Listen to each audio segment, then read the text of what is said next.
जय माता रानी की मित्रों, जय हनुमान बाबा की। कैसे हो मित्रों आप सभी? आए हो आप सभी बहुत अच्छे होंगे और स्वस्थ होंगे। दोस्तों, आज की वीडियो में हम बात करेंगे कि अगर आपके भी घर में रात के समय छत पर धम धम की आवाज़ आती है, या फिर किसी के चलने की या फिर कूदने की आवाज़ आती है, या फिर पायल के घुंघरू की आवाज़ आती है, या फिर कोई भी व्यक्ति रात के समय आपको आवाज़ लगाता है, आपके नाम से बार बार आवाज़ें आती हैं। ये मित्रों आपके मेन गेट से भी, जो घर का मेन गेट होता है वहाँ से भी हो सकता है, या फिर आपकी छत से भी हो सकता है। तो इन सब घटनाओं का क्या कारण है, किस वजह से यह सब चीज़ें आपको बार बार सुनाई देती हैं? तो दोस्तों, इसी के बारे में मैं आज आपको पूर्ण जानकारी देने की कोशिश करूँगी। वैसे मित्रों, आप में से सभी लोगों के साथ अलग अलग चीज़ें हो रही हैं। किसी को ऐसा लगता है कि उसके बगल में कोई खड़ा है, किसी को ऐसा लगता है कि किसी ने पीछे से उसको हाथ लगाया है, पीछे से धमकी दी है, किसी को ऐसा लगता है कि हमारे साथ कोई चल रहा है, किसी को लगता है उसकी पायल की आवाज़ आ रही है, किसी को लगता है चूड़ियों की आवाज़ आ रही है, किसी को लगता है कि हमारे घर की बेल बज रही है। मित्रों, ये किसी को ऐसा लगता है कि उनके घर पर कोई बहुत ज़ोर से कूदा हो, किसी को ऐसा लगता है कि उनका गेट बहुत देर से खटक रहा है पर गेट पर कोई भी नहीं है। और कुछ लोग जब सोते हैं तो उनको ऐसा लगता है कि उनको बराबर आवाज़ें दी जा रही हैं, पर जब वो गेट खोलकर देखते हैं तो उनको कोई भी दिखाई नहीं देता। मित्रों, यह सब आप लोगों के एक्सपीरियंसेस हैं। अब मैं आपको बताती हूँ कि इन सब चीज़ों के पीछे क्या क्या कारण हो सकते हैं। तो मित्रों, अगर आपके घर में कोई प्रेत निवास करता है या फिर कोई नकारात्मक ऊर्जा आपके घर में निवास करती है, तब उस स्थिति में आपके घर की छत पर से धम धम की आवाज़ आती है, या फिर आपके घर में किसी की भी अकारण या फिर अकाल मृत्यु हुई हो, या फिर कोई मर गया हो, या तो वह किसी आग में जलकर मर गया हो, या फिर किसी ने आत्महत्या की हो, या फिर मान लीजिए जैसे कि अभी कोविड हुआ था, कोविड में कई लोगों की डेथ हुई थी और वो लोग अपने घर नहीं आ पाए थे, उन लोगों की हॉस्पिटल में ही मृत्यु हो गई थी। तो ऐसी स्थिति में भी वह लोग प्रेत बन जाते हैं और आपको रात में आकर इस तरह की स्थिति का सामना करना पड़ता है, क्योंकि उन लोगों की मुक्ति नहीं हो पाती है। इस वजह से उनकी आत्माएं भटकती रहती हैं। इस वजह से मित्रों आपको यह सब आवाज़ें सुनाई देती हैं। और मित्रों, इन सब चीज़ों का जो समय होता है वो होता है 12 से 3 बजे तक का, और इसके बाद देवीय शक्ति विचरण करने लगती हैं। और मित्रों, यह भी कहा जाता है कि अगर आप अपने घर में कितनी भी पूजा पाठ कर लें, अपने इष्ट को कितनी भी पूजा पाठ समर्पित कर दें, लेकिन अगर आपके घर में ऐसी प्रेत बाधा होती हैं या ऐसी कोई दिक्कत होती है, तो आपके इष्ट भी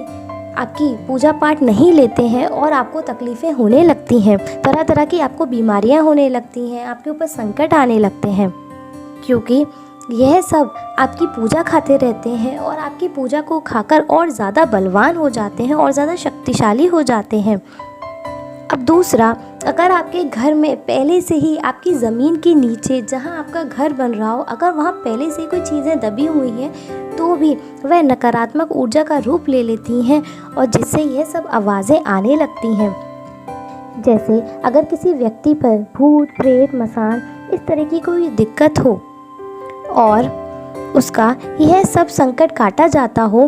तो भी यह सब चीज़ें बहुत ज़्यादा परेशान करने लगती हैं, क्योंकि चीज़ें तो हट जाती हैं लेकिन वह अपना साइड इफ़ेक्ट अवश्य छोड़ के जाती हैं। और मित्रों, आपने देखा होगा कि कुछ महिलाएं अपने मासिक धर्म के समय में मार्केट चली जाती हैं, बाहर चली जाती हैं, उल्टा सीधा चौराहे तिराहों पर उनका पैर पड़ जाता है, तब भी ऐसी स्थिति में गंदी चीज़ें उनके साथ उनके घर में प्रवेश कर जाती हैं और फिर उनको बाद में इसी प्रकार से परेशान करती हैं। और मित्रों, आपने एक चीज़ नोटिस की होगी कि कभी कभी आप होली, दिवाली या कुछ बड़े मुहूर्तों में अमावस्या वगैरह पे चौराहे तिराहे से निकलते हुए देखेंगे कि वहाँ कुछ ना कुछ चीज़ें रखी हुई मिलती हैं, जैसे बूंदी का लड्डू हो गया या कुछ ना कुछ आपको चौराहे तिराहों पर रखा हुआ मिलता है। अगर आप गलती से भी उसको उलांघ देते हैं, उस पर पैर रख देते हैं, तो भी नेगेटिव चीज़ें आपके ऊपर हावी हो जाती हैं और आपके साथ आपके घर तक आ पहुँचती हैं, जिसकी वजह से देखा गया है आप लोग बहुत परेशान रहते हैं। इन सभी कारणों की वजह से हमेशा लेडीज़ को बोला जाता है कि आप ऐसे समय में अगर आप बाहर जा रहे हैं तो अपने बालों को बांध कर जाइए, अपने पास माचिस या नेल कटर रख के ले जाइए। इन्हीं सब नेगेटिव चीज़ों से बचने के लिए आपको यह सब चीज़ें देने की राय दी जाती है।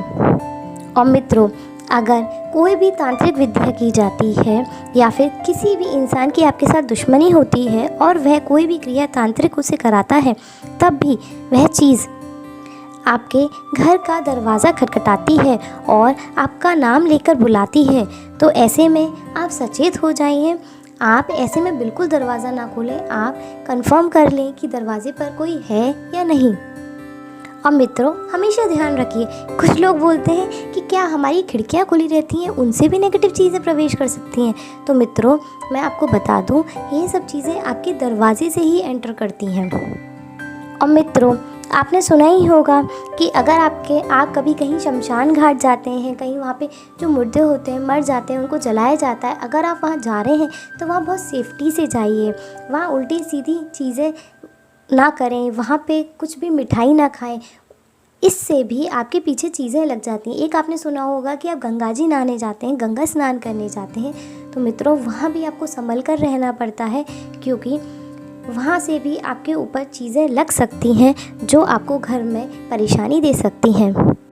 कभी कभी ऐसा भी देखा गया है कि आप लोग घूमने फिरने जाते हैं, गेस्ट हाउस होटल्स लेते हैं, और वहाँ कभी कभी ऐसा होता है कि उन रूम्स में भी नेगेटिव एनर्जी का प्रभाव होता है, क्योंकि कभी कभी आत्महत्या करके लोगों ने वहाँ पे जान दी हुई होती है या फिर उनकी आत्मा उस कमरे में भटक रही होती है, तो वह सब चीज़ें आप पर इफ़ेक्ट डालती हैं और आपको सब चीज़ें परेशान करने लगती हैं। मित्रों, आप इन सब चीज़ों से सावधानी बरतें और आपको इन सब चीज़ों से बचने के लिए हनुमान चालीसा का पाठ डेली अपने घर में करना चाहिए। और दुर्गा सप्तशती में एक दुर्गा कवच का पाठ है, उसको आपको अवश्य करना चाहिए। और हनुमान चालीसा के साथ साथ आपको राम रक्षा स्तोत्र का पाठ अपने घर में अवश्य करना चाहिए। और मित्रों, ऐसी कोई भी चीज़ें आपको अपने घर में परेशान कर रही हैं, तो आपको सुंदरकांड का पाठ अपने घर में अवश्य करते रहना चाहिए, या फिर आप बाहर किसी पंडित से भी सुंदरकांड का पाठ अपने घर में करा सकते हैं। ठीक है मित्रों, आपको अगर मेरी वीडियो पसंद आती हो तो प्लीज़ उसको लाइक करना ना भूलें, और अगर आप मेरे चैनल पर नए हैं तो इसको सब्सक्राइब करना ना भूलें। धन्यवाद।